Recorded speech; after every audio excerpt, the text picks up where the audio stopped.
Chamei capitão da intrusa, chamei pra me ajudar. Chamei capitão da intrusa, chamei pra me ajudar. Levar o navio, capitão da intrusa, seu povo aí. O sincretismo, ele promove essa síntese que é a marca principal da Umbanda.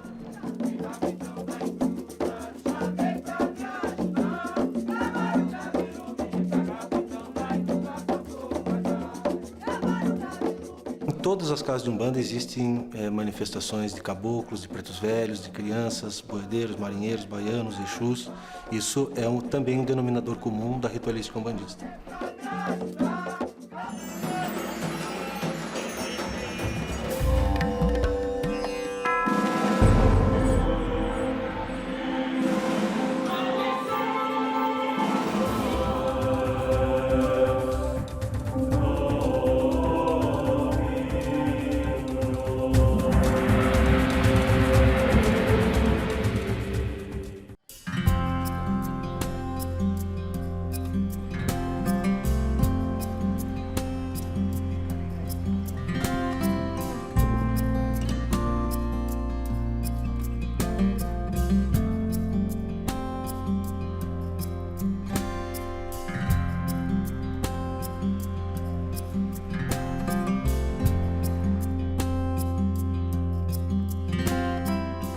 A Umbanda é um sistema religioso genuinamente brasileiro.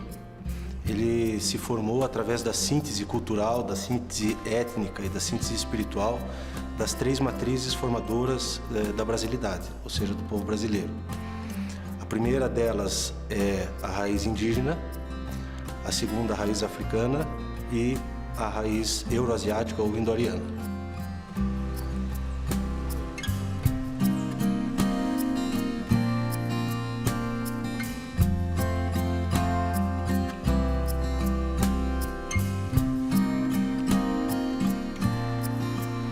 Sou neta do Zélio Fernandinho de Moraes. Olha, pela história que eu sei, é que na época de 1908, ele tinha 17 anos, estava desenganado por médico, ninguém sabia o que ele tinha, e puxa daqui, vai para o médico de lá, tá ficando maluco. Tanto fez que resolveram levá-lo à Federação Kardecista de Niterói para ver se alguém via alguma coisa. As entidades chegavam a ele e ele, como um rapaz novo, quase sem instrução, ele falava muito bem.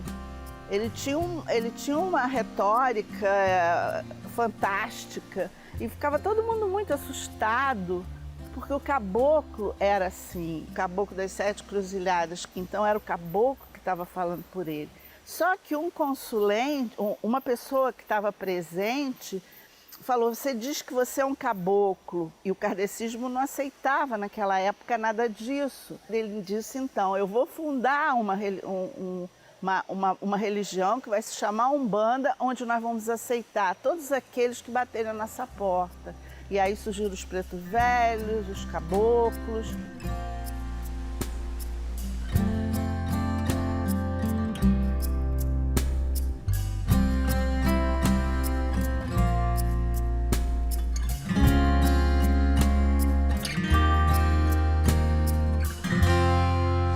Existe um consenso de que o médium Zélio Fernandinho de Moraes, egresso do kardecismo, tenha fundado no Rio de Janeiro a Umbanda. Mas por diversas razões isso foi revisitado, esse consenso foi revisitado, e hoje já se sabe que mesmo antes do Zélio Fernandinho de Moraes fazer o anúncio público da Umbanda, já havia manifestação de caboclo através da incorporação de preto velho em vários locais do país.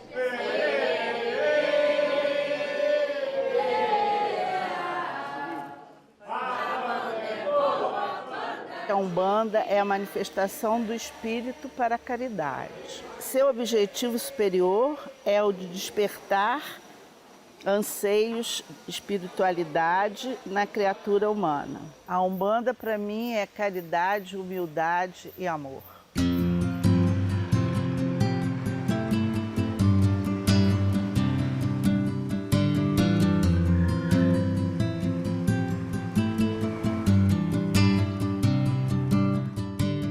chego aqui que eu arrepio da cabeça aos pés. Quando dá o primeiro toque na tabaca, eu sinto que eu tô ligado com o universo e que acabou.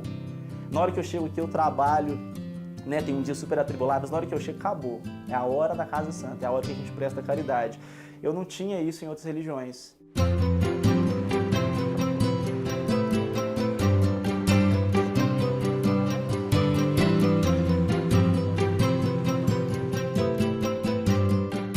Umbanda ela tem as suas convergências e divergências que vão apresentar em características próprias de rito. Se eu pudesse colocar uma linha, eu vou colocar de um lado que é mais cristão e do outro lado que é mais africano. E dentro desse segmento de reta vão existir escolas diversas, a gente chama de escolas, que são as formas de se praticar a Umbanda, algumas com características mais cristãs, outras com características mais indígenas, outras com características mais africanas. Mas todas elas têm um diálogo entre os seus ancestrais. Então, caboclo, preto velho, criança, baiano, boiadeiro, exu, são figuras que vão percorrer todas elas. Mas elas têm modos próprios da prática.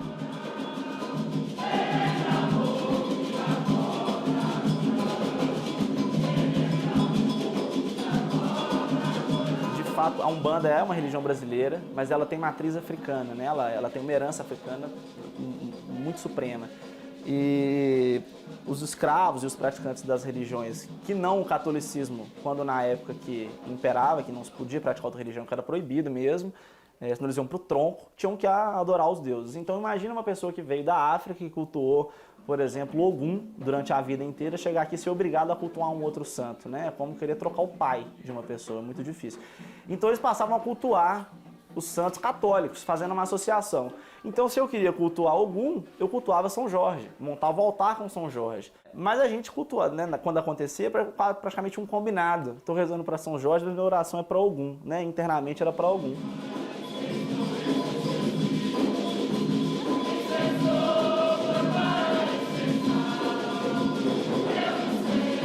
A Umbanda herdou esse sincretismo no decorrer da história. Vamos defumar, filhos de fé, defuma, defuma com as ervas da Jurema, defuma com a ruda e guiné. O sincretismo religioso que está muito presente na Umbanda faz essa aproximação das várias tradições de forma atraumática, ou seja, de forma pacífica. Então, todos nós da Umbanda vemos o sincretismo como uma vantagem do ponto de vista da sua constituição, do seu desenvolvimento, na medida em que aplaca a competição, os sectarismos, as ortodoxias.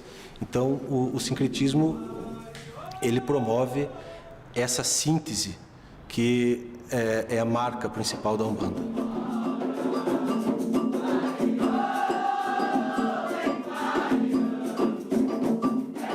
A gente obviamente acredita em Deus, é o fundamento de qualquer religião, um ser supremo, né?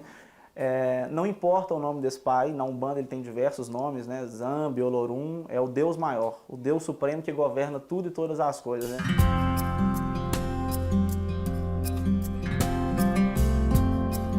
É uma religião hierarquizada, no sentido de que existe uma hierarquia espiritual, uma organização. Então, se a gente fosse resumir a hierarquia, a gente tem, de forma bem simples, a gente tem Deus, orixás e os guias, né? Dentro dos guias tem mais uma série de outras sub-hierarquias, né? Enfim.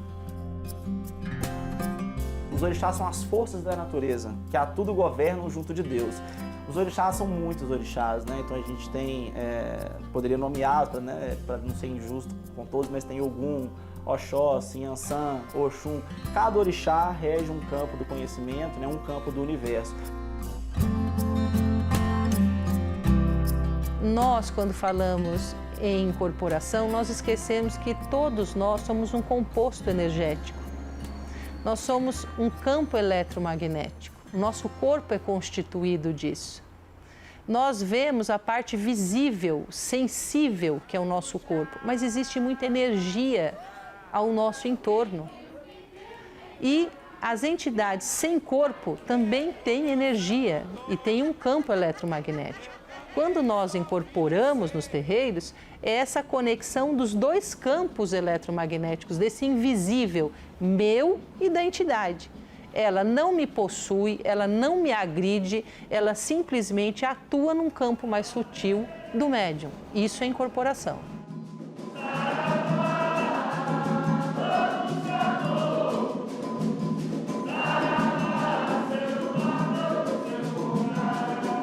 As divindades que se manifestam através da incorporação ou de várias outras modalidades mediúnicas são aquilo que nós chamamos de ancestrais ilustres.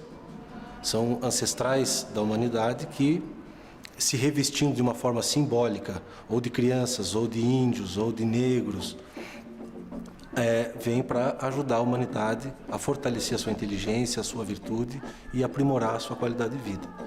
Esses ancestrais ilustres são também emissários dos orixás, que por sua vez são emissários da divindade suprema. Chamei capitão da intrusa, chamei pra me ajudar. Chamei capitão da intrusa, chamei... Em todas as casas de Umbanda existem manifestações de caboclos, de pretos velhos, de crianças, boiadeiros, marinheiros, baianos, exus. Isso é também um denominador comum da ritualística umbandista.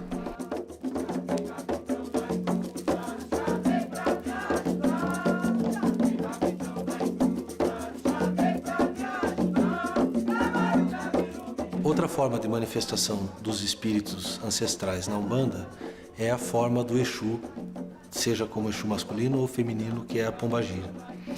E essas são talvez as entidades menos compreendidas e mais preconceituadas do panteão afro-brasileiro.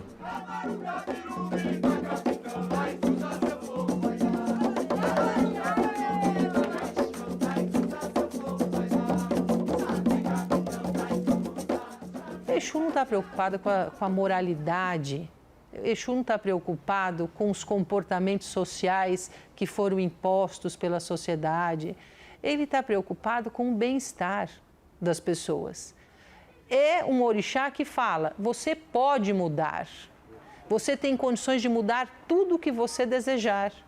Nós vivemos num mundo em que o homem ele tem que ter um comportamento certo. Você imagina ter um orixá que fala, não, você pode ter o comportamento que você achar melhor para a sua felicidade. Isso é mal visto. Isso é uma praga social, porque você está estimulando as pessoas a terem mudanças. Agora, Exu para o terreiro, ele é fundamental, ele é essencial. A gente tem um adágio de terreiro que fala que sem Exu não se faz nada. Porque ele que constitui, ele que lida com as forças.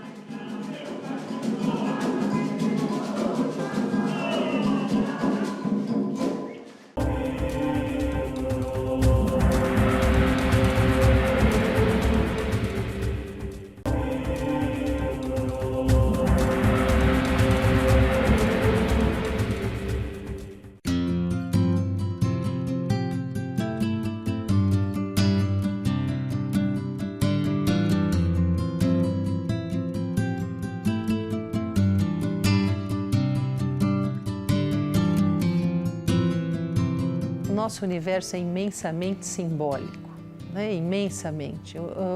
Quando não se tem tradição escrita, a tradição oral pede que os símbolos sejam em grande diversidade. Mas acho que um dos principais símbolos não é um símbolo morto, é um símbolo vivo, é o pai e a mãe de santo.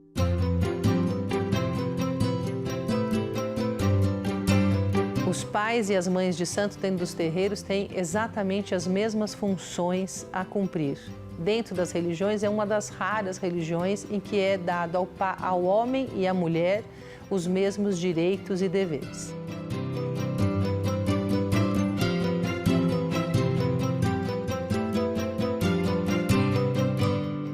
Eu poderia citar para você aqui por volta de uns 30 cargos de santo.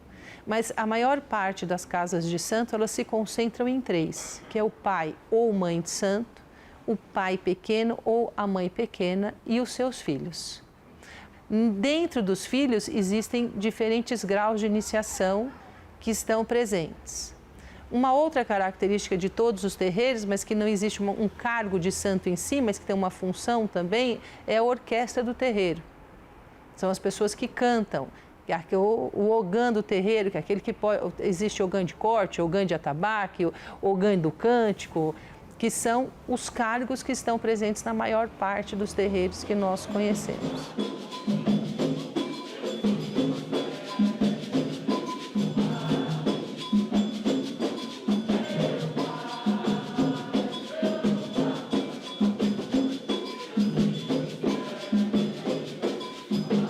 filho de santo. Parece que me elegeram, né? Eu sou filho de um santo, você não. Não é isso não, todo mundo é filho do mesmo pai. O filho do santo é só uma designação para quem trabalha na Umbanda, é isso, né? Então ser filho de Umbanda é trabalhar com retidão, aparar as arestas, com humildade, com caridade, na linha de Umbanda, que é a linha que você escolheu para expressar a sua religiosidade, sua divindade, né? O amor que você traz no coração para a sua ligação com Deus.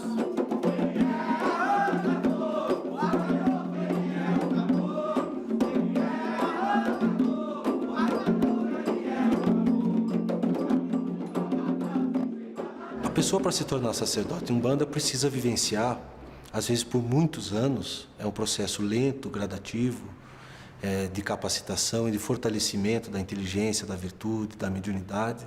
Ela precisa frequentar uma casa de santo. Ela precisa, antes de ser pai ou mãe, a pessoa precisa ser filho ou filha.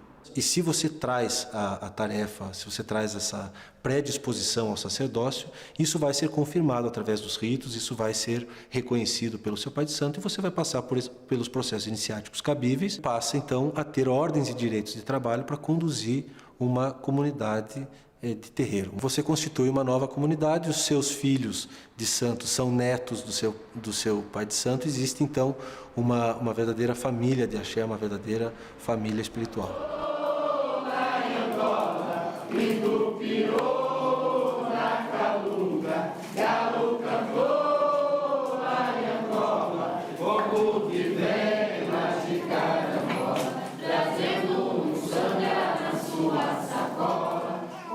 As pessoas que procuram Umbanda, elas procuram pelos males que percorrem o mundo. Acho que o meu pai de santo sempre sintetizou que as pessoas procuram a religião por dificuldade afetiva, material, por dificuldade espiritual ou uma dificuldade aí de saúde, né? São esses os motivos. O importante é que hoje estamos no momento da mudança, da transição do planeta. O planeta, toda a espiritualidade, sob diversas formas e diversas correntes, tem anunciado que é chegado o momento. Nos ritos umbandistas existe uma profusão de elementos provenientes da natureza, ervas, flores, existe o elemento humano, presente por óbvio, e existe o sagrado que está representado pelos ancestrais ilustres que se manifestam através da mediunidade, na forma de crianças, caboclos, pretos velhos, exus, marinheiros, boiadeiros, baianos. Então, todas essas instâncias da realidade estão presentes e articuladas de forma convergente no rito.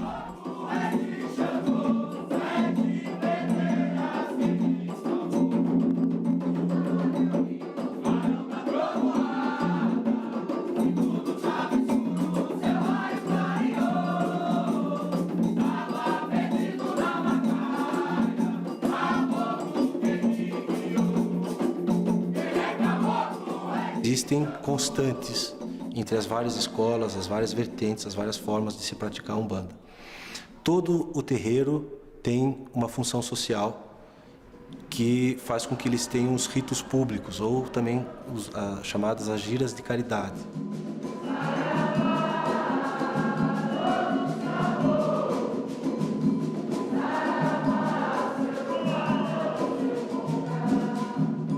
Sessão de caridade são pessoas que vêm para se consultar com as entidades.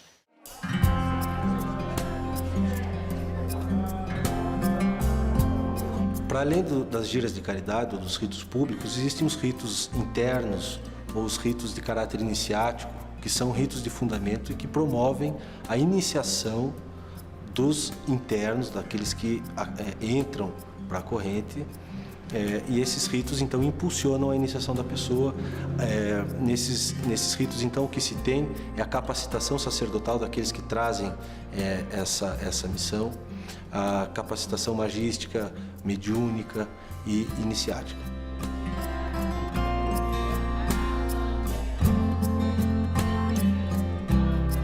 Nós acreditamos que a força vital do axé, ela percorra tudo que tem existência, né?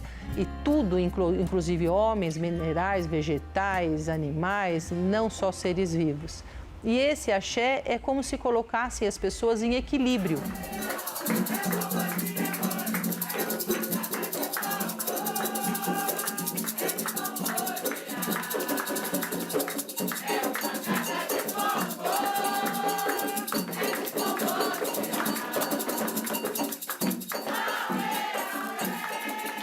passe é justamente a possibilidade de alguma energia que reequilibre esse axé da pessoa. É retirar essas coisas que não são benéficas a essa pessoa. Quem dá o passe são os médiuns incorporados por suas entidades espirituais, os ancestrais. Quem recebe são as pessoas que procuram as casas de santo pedindo auxílio ou os próprios filhos de santo.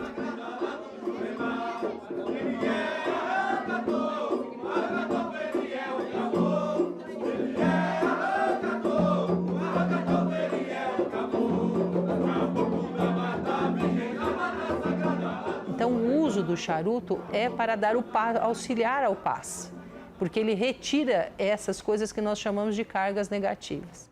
Creio na comunicação dos guias espirituais, encaminhando-nos para a caridade e a prática do bem. Creio na invocação, na prece e na oferenda, como atos de fé. Então, a sua função como um bandista corresponder ao que o astral está te orientando. Os guias têm esse nome justamente por isso, porque eles têm a função de te guiar nessa caminhada que é tem muitos percalços durante a vida, né?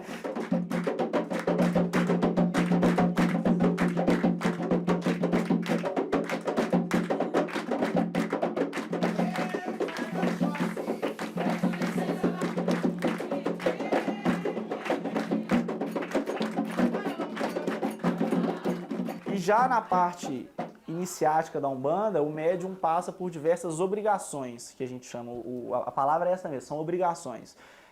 São obrigações que você tem para com o universo, né, com as divindades, para continuar nessa caminhada. São trabalhos de firmeza que são feitos, muitos são entregas, daí as conhecidas oferendas, né?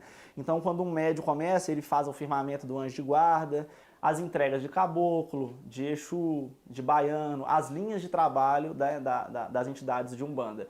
Essas entregas acontecem para você ter essa proximidade com as entidades que vão te acompanhar.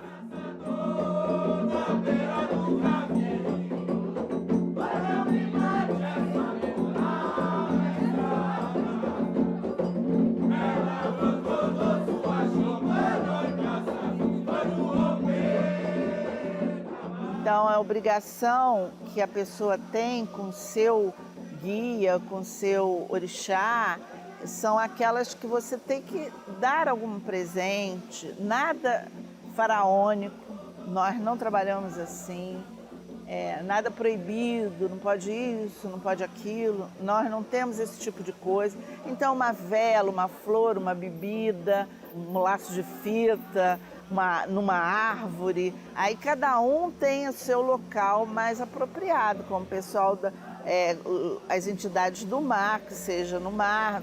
Então, tudo isso para nós é muito importante, dar uma oferenda a esses orixás. E também a seu próprio guia, que cada um de nós tem um guia, ao seu preto velho, a sua preta velha, aí você dá um presente, uma bebida, qualquer coisa nesse sentido.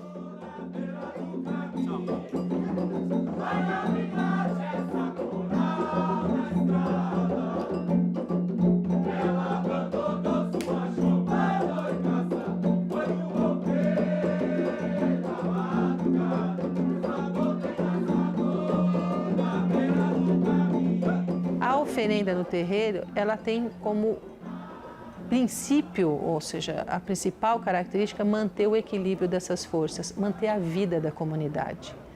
Então, quando são feitas essas oferendas, é uma forma da manutenção do axé coletivo e individual.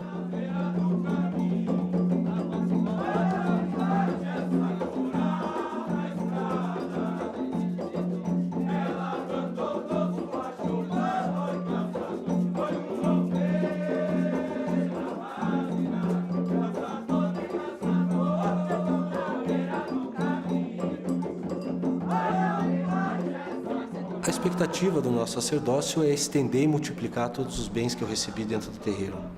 Eu acharia muito injusto que eu só pudesse receber tudo que recebi do meu pai e da espiritualidade como um todo, sem poder ser um agente multiplicador desse poder de restauração da felicidade, do conhecimento, da virtude, de tudo aquilo que é imprescindível para uma vida realizada, né?